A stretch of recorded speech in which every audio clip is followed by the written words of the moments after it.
a viagem está chegando ao fim.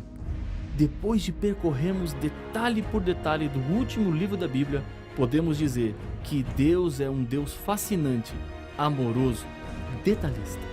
Vimos cada detalhe sobre a luta final, o inimigo sendo desmascarado e todas as suas estratégias de engano, e também como a humanidade é advertida quanto ao perigo do tempo que estamos vivendo. O fim está mais próximo do que imaginamos.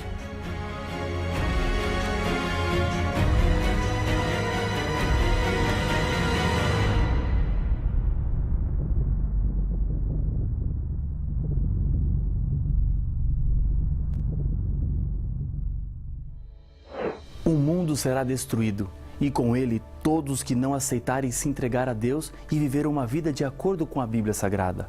A história chega ao fim e, ao mesmo tempo, começa a história de uma vida sem fim. Jesus voltará para buscar os fiéis e eles serão levados para o céu por um período de 1000 anos. Depois, voltarão para a terra com a Nova Jerusalém e a terra será completamente purificada.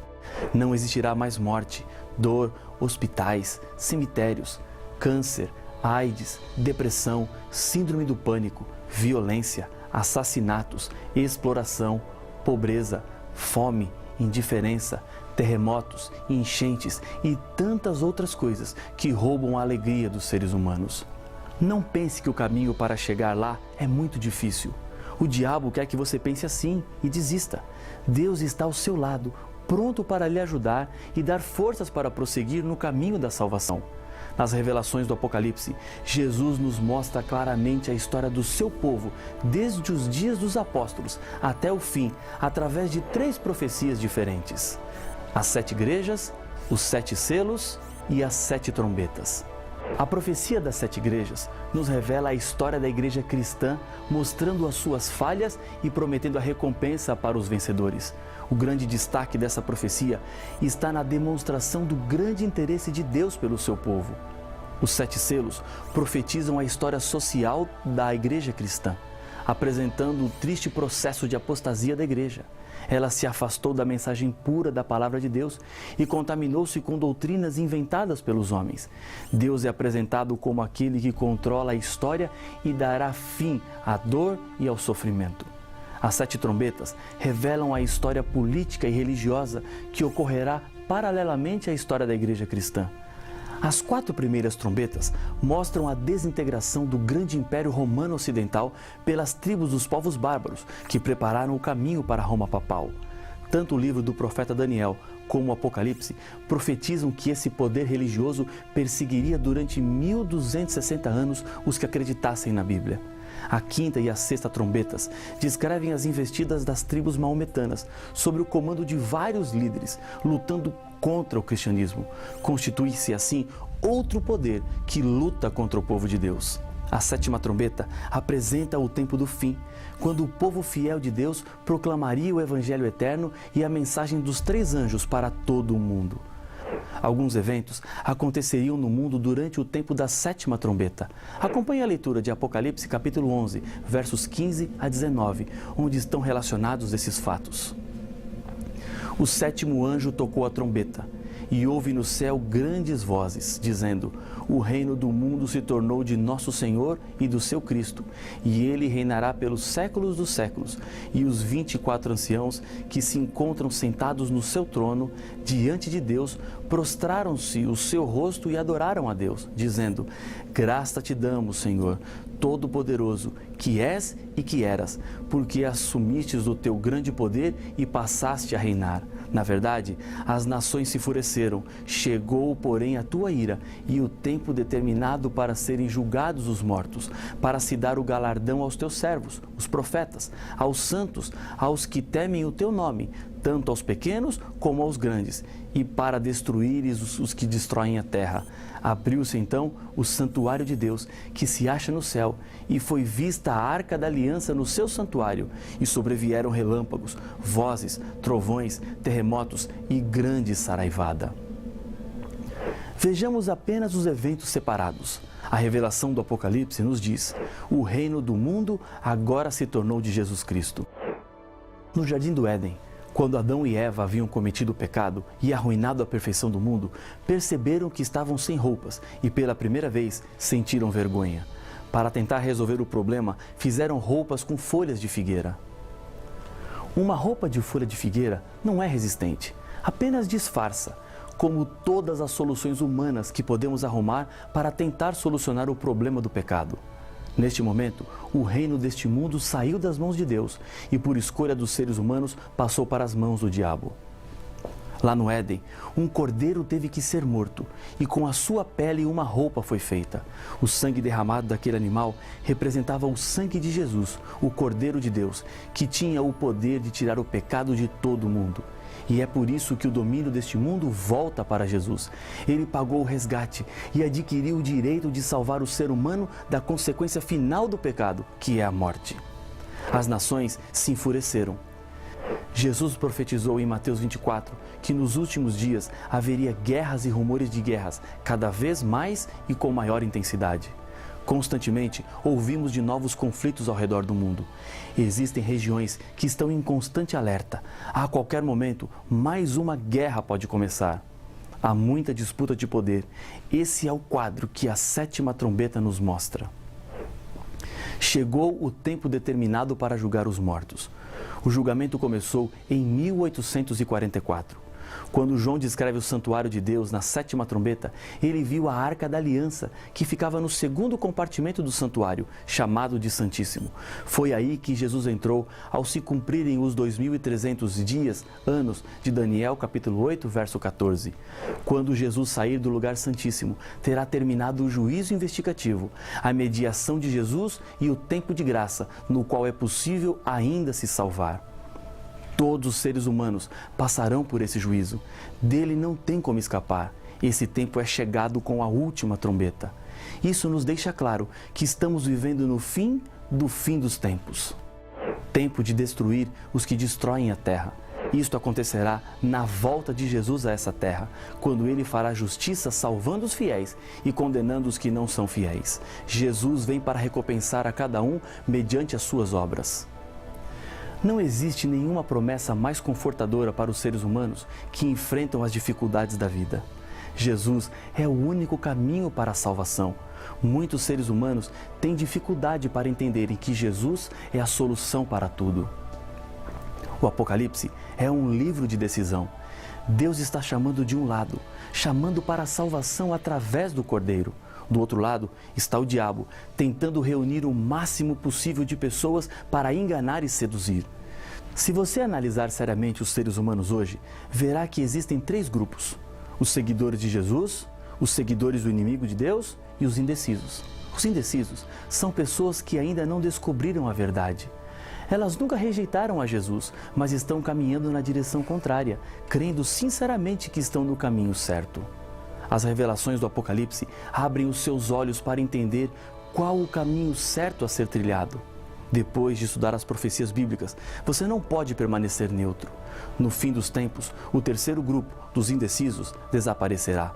Somente existirão 2 grupos, os do Cordeiro e os do diabo. A Bíblia apresenta muitas ilustrações para reafirmar essa verdade, dizendo que no fim dos tempos existirão apenas ovelhas e cabritos, trigo e joio, mulher vestida de sol e mulher vestida de vermelho. Os indecisos terão que tomar uma decisão em algum momento. Não decidir-se no final será o mesmo que decidir-se contra Cristo. Sinais na natureza: relâmpagos, vozes, trovões, terremotos e grande saraivada. Com o tocar da 7ª trombeta, começam as 7 pragas, que representam o princípio do juízo de Deus contra os perdidos. O anjo responsável pelas 7 pragas também mostra a João a Nova Jerusalém. A Bíblia diz: então veio um dos 7 anjos que tem as 7 taças cheias dos últimos 7 flagelos e falou comigo dizendo: vem, mostrar-te-ei a noiva, a esposa do Cordeiro. E me transportou em espírito até uma grande e elevada montanha e me mostrou a santa cidade, Jerusalém, que descia do céu da parte de Deus. Apocalipse capítulo 21, versos 9 e 10. É importante entendermos como eram os casamentos na época de Jesus. Normalmente, haviam 5 momentos importantes. Primeiro, o compromisso matrimonial tinha muito mais seriedade do que nossos dias. Segundo, o pagamento do dote matrimonial. Terceiro, o período de preparação pessoal da noiva para o casamento e o noivo preparava a casa. Quarto, a cerimônia do casamento, que não acontecia na igreja como fazemos hoje. Era uma cerimônia simples, quando o noivo reconhecia publicamente o seu pedido de casamento, colocava uma capa sobre os ombros da noiva, enquanto o cortejo se dirigia para o local onde seria a festa. Quinto, a festa. Normalmente era na casa do pai do noivo. Em todo o Apocalipse, os salvos são descritos como vestidos de branco. Os 24 anciãos estão vestidos de branco, diz Apocalipse capítulo 4, verso 4. Os que fazem parte da multidão que se achava diante do trono de Deus estavam vestidos de vestiduras brancas, diz Apocalipse capítulo 7, verso 9.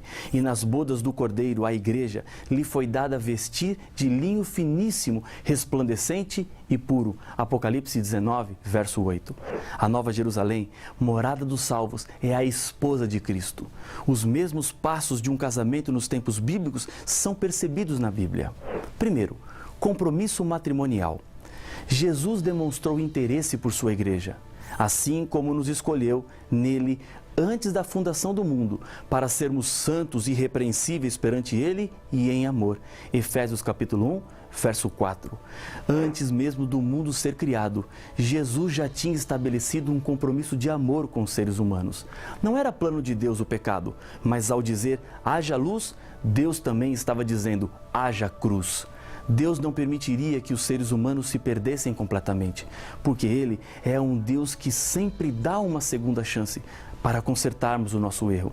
Mesmo com o pecado, Deus não desistiu do seu compromisso de salvar, e o compromisso foi concretizado quando, vindo, porém, à plenitude do tempo, Deus enviou seu Filho nascido de mulher. Gálatas 4, 4. Jesus veio ao encontro da igreja. Somente um Deus de amor e comprometido com a salvação deixaria o céu para viver como um ser humano. Segundo, o dote também foi pago para que Jesus tivesse direito de ter a igreja. Aquele que nos ama e pelo seu sangue nos libertou dos nossos pecados. Apocalipse 1, verso 5. Sabendo que não foi mediante coisas corruptíveis, como prata ou ouro, que fostes resgatados do vosso fútil procedimento, que vossos pais vos legaram, mas pelo precioso sangue, como de cordeiro sem defeito e sem mácula, o sangue de Cristo. 1 Pedro capítulo 1, versos 18 e 19. Ao morrer na cruz, Jesus pagou o dote da salvação. Em 1946, o físico canadense Louis Slotin, do Projeto Manhattan, realizou um experimento de risco. Eram os primeiros meses do ano e ele fazia os preparativos para a prova atômica nas águas do sul do Pacífico, no atol de Bikini.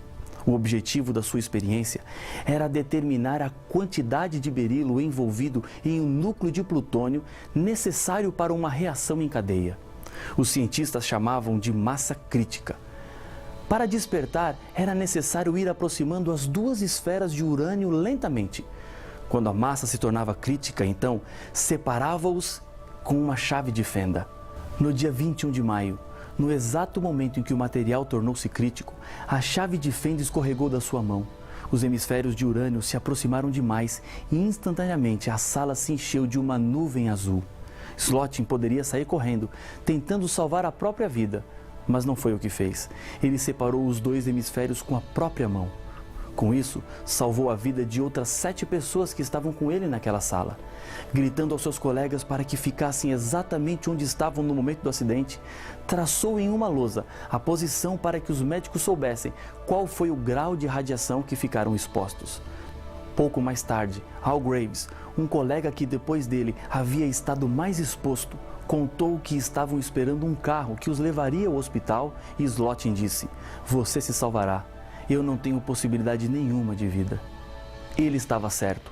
9 dias depois, morreu em terrível agonia. Isso nos ajuda a entender algo muito importante.